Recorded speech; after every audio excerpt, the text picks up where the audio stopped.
I just did some wiring work on my car, so before I button it up, I'm going to make a video documenting my ground bus. But I should probably start with an explanation of what a ground bus is and what its purpose is. I'm familiar with ground buses from railroad locomotives.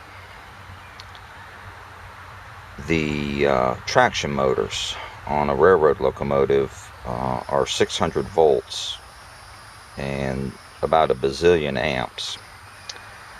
So for safety, the entire superstructure of the locomotive is electrically neutral.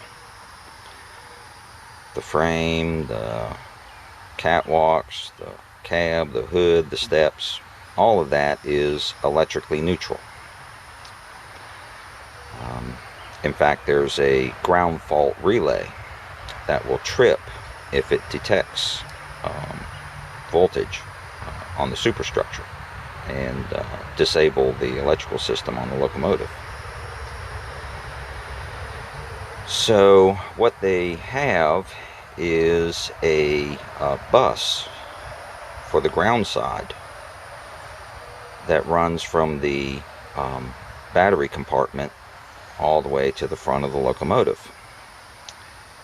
And then your various devices, the negative side of your devices, you know, the headlight, the fuel pump, the generator itself, all of that is tied into this bus, which is isolated from the remainder of the locomotive. Well, our DeLoreans are somewhat similar. The fiberglass body of our cars is non-conductive. It is electrically neutral. So you can't just ground devices to the superstructure of the car like you can on a normal vehicle. Normal vehicles, they just, find the nearest point of metal and that's where they attach the ground. And in the absence of a conductive body structure, what we have is a series of jumper wires. It's a rather elaborate web of jumper wires that work their way back to the rear bulkhead bolt, and then from the bulkhead bolt to the frame, from the frame to the trailing arm bolt, and then from the trailing arm bolt to the battery. Well, I decided, if ground buses are good enough for railroad locomotives, they are good enough for a DeLorean. And that is what I have done. I have run a bus from my battery compartment all the way to the front of my DeLorean.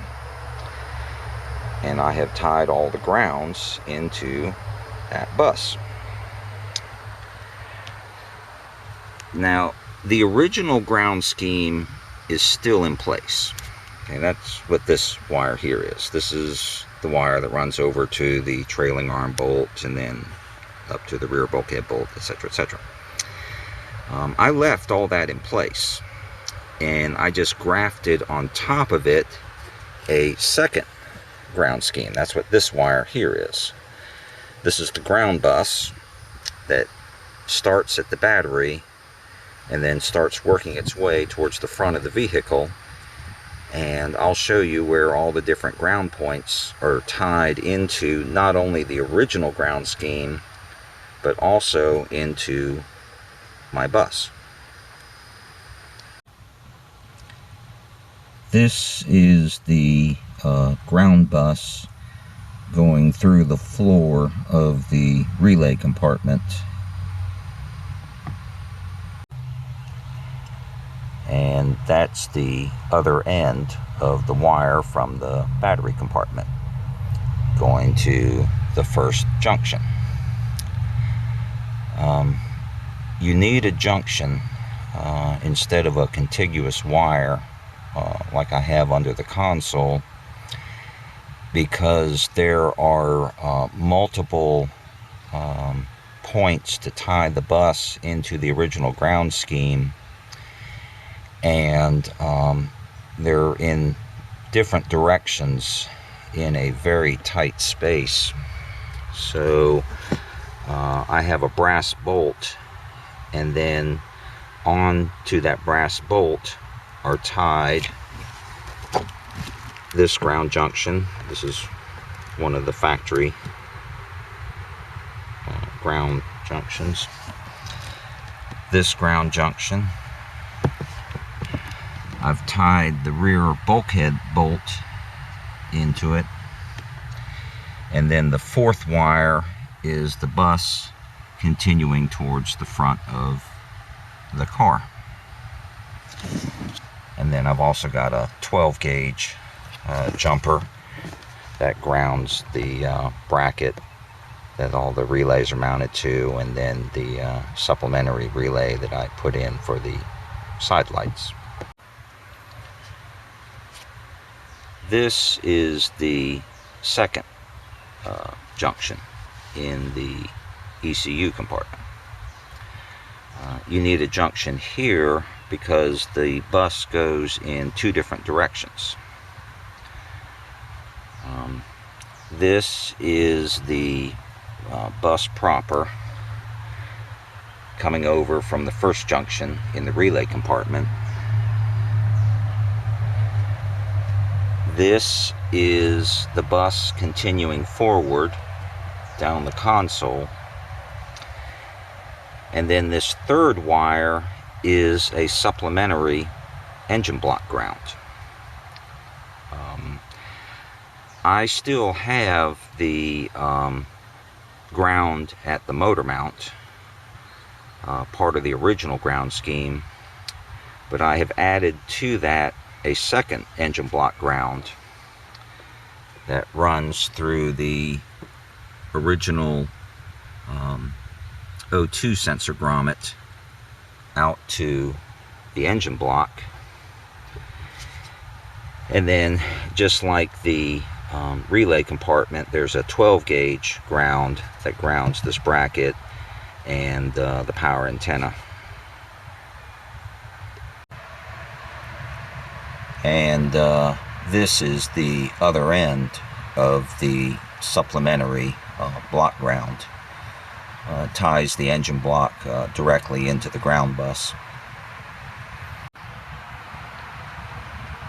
As mentioned, I still have a motor mount ground as part of the original ground scheme, though I have relocated it over here to the driver's side because there's a little bit of congestion over here on the passenger side with all the positives. So I relocated it over here, and I also substituted a piece of battery cable for the original braided strap. This is the bus continuing forward from the brass bolt that's in the ECU compartment. There are three junctions under the console. You've got one in the driver's side rear, and then you've got one in the passenger side middle, and one in the passenger side front. And these are the original ground, the original daisy chain of grounds that work their way towards the rear bulkhead bolt. And what I do is attach them to this piece of battery cable. I've removed the electrical tape from this one so you can actually see how they're joined together. This is just a copper saddle clamp, and that is the original soldered cap on the daisy chain of grounds, and I stripped the insulation off the battery cable and use the saddle clamp to just force the two against each other, just like an electrical lug. I mean, this is an electrical lug. And then that gets wrapped with electrical tape to form the final junction. This is the final brass bolt in the bus. Once again, you need a junction because the bus splits and goes in two different directions. This here is the bus continuing towards the front of the car, and then this goes over to the original ground junction that is behind the central HVAC duct. So they're joined together with a brass bolt, which in this instance is wrapped with electrical tape. And then this is also where I tied in all those capacitors that were originally attached to the radio bracket. My radio bracket is still grounded. This is ground coming over from the radio bracket just so it's grounded. But all the capacitors have been relocated to that brass bolt there. That is the other end of the line from that brass bolt over to the junction behind the HVAC duct. You can see that way back there. If you've ever wondered where your fuel pump is grounded, if you are running an electric fuel pump through the inertia switch, that is where it is grounded, way back there. That's also where the windshield wiper motor is grounded, and it is also where the instrument cluster is grounded. So if you have kind of wonky instrument cluster behavior, especially when the windshield wiper motor is engaged, that is the source of your problem, way back there, because they are all ganged into that factory junction, and then from there daisy chained to the rear bulkhead bolt. That is the ground bus coming through the front of the body tub, going over to the radiator support bolt. And that is the bus attached to the radiator support bolt, along with a factory daisy chain. Now, this is the termination point of the battery cable. I don't know if you've noticed, but up to this point, the entire bus has been made out of 4-gauge battery cable. Well, there's really no good way to run a piece of battery cable to the front of the car behind the fascia. There are 2 ground junctions behind the fascia, one for each lighting cluster. And in the absence of 4-gauge battery cable, I ran a piece of 10-gauge. You can see it taking off from the front there, and then it runs up and around behind the fascia and is tied into those 2 junctions. And the original daisy chain is still there. It doesn't run through this front radiator bolt. The original daisy chain goes through the connection that's underneath the washer bottle. But I've run a second connection from those 2 junctions to this bolt, and then from this bolt here it picks up the bus and runs all the way back to the battery. And that is my ground bus. from the front of the car all the way to the battery direct. As mentioned, I did not get rid of the original factory daisy chains. They are still there. All I did was to tie them into what is essentially a contiguous piece of battery cable, which is not only a larger conductor, but it is also weather tight.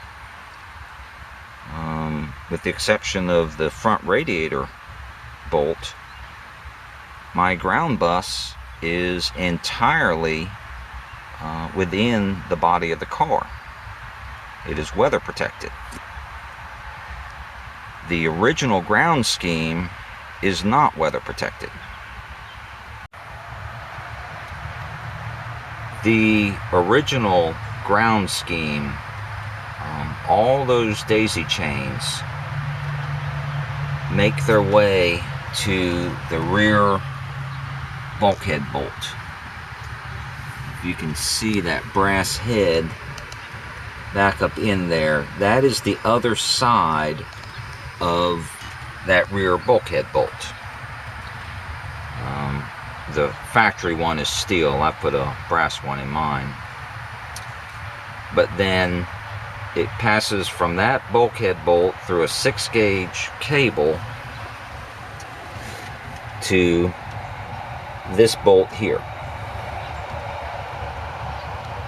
And this bolt here grounds virtually the entire vehicle through this one bolt. It's a critically important bolt, and it's not exactly in a weather-tight location. And so this, and it's made out of steel, so it can get rusty. It's not threaded into the frame. It's just the hole. They chip the epoxy away and try to make contact that way. But if you're not running any kind of a supplemental ground scheme, that bolt right there is critically important. On my car, it's been rendered somewhat redundant by the fact that there's a secondary ground scheme. But in the absence of a secondary ground scheme, you need to take care of that bolt.